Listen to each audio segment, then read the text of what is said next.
ඔයාලා මම දන්නවා අන්තර්ජාලයෙන් මම මගා දමමින් ඉන්න අවධියක් මේක.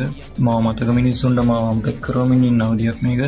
මගේ අතින් මොනියම් හෝ කලාවක් නිර්මාණය වුණාද ඒ වෙනුවෙන් පෙනී හිටපුසා ඉන්න මිනිස්සුන්ට තවදුරටත් මම වෙනුවෙන් පෙනී ඉඳලා තේරුමක් නැහැ කියලා මම විසින්ම තේරුම් කරන අවධියක් මේක. තවදුරටත් රැක් කියන ආර්ට් එක තුළ මම රියල් නැහැ. ඒ වගේ වෙලාවක මට හම්බෙන ආරාධනාවක් මේක. හේවගජ නායක මගේ මියුසික් කැරියරේ සමහර තැන් මං අතහැරගෙන යන මේ වෙලාවේ මම හිතනවා හේවසා මගේ අතර පැල්ලම් ඉතුරු වෙන්න බෑ. ඒ පැල්ලම් මකාගෙන යන්න ඕන කියන අරමුණෙන් මං ඒ වගේ ඇල්බම් එකේ මගේ අවසාන රැප් වර්ස් එක ගහනවා. කලාවැතුළු ප්‍රතිවාදියා සැබෑ ජීවිතේ හතුරෙක් නෙවෙයි. තව එකම පාරක් අපි හම්බෙමු.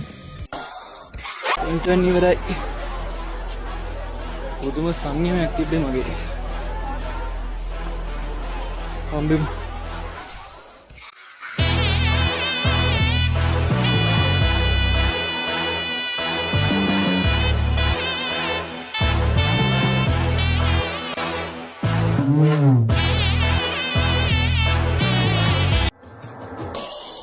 ජර්නිතල දෙදරදි කම්පාටලෝ දාතු තල්ලරන ගිනි ගදි කොහරෙද්ද කෝසාදු හංගන්න කල් මරණ මංචකේ රන්දාපු සම්බාර බෝධි මුල සින්දාගල බුදු සාදු ආයුගතරණින රාපද කෙලසි තවාවන්නේ කෙලසි මරාවන්නේ දිවසි නිවිසි අමොර කඩු ලෙවසි වසිවි මැසි විලි ගොත පත හුර කන වරින් සැනකි අතර මැදින් ගල්ලපන් කාණු යටි මස් කැලි අක්සරගින් පළඳිවි මන්ත්‍ර විටු වරදාවි නම්ද හිති නැගිටිවි පිඹර මුතුන් විඳවාවි නිතරපති යගති දීර පුතු මරවි දරවි හිඟන පද්ද අන්දර ගඩ යට ගති දිරවි සිරි දමෝ මන්දාවි නිදවි හිනවි කලු සිකුරාදර පහු ඇමති සාරණ ශික්ෂාවට ඉස්සාවද වම්මති ඉරවනේ වැඩි පර දුක්කද ගත ඉරවන විවරණ සංගරාජ වරම් දෙන්න බාරහාර කර වාර දෙන්න නාර ප්‍රතිකාව මාව බාර කර තව පාට පාට රට දාන්න එපා මට ආර්ග සභාගතිය වාරණ කළා කලම් මැර පාරණ බල දරති මාරණුන්ගේ කතා වල පුත්ත ගුද්ද පලම් පන කෙන්දා තෙලියා කොල්ල හත්ති බ මර මර බඳ සේකර මට වැහිලා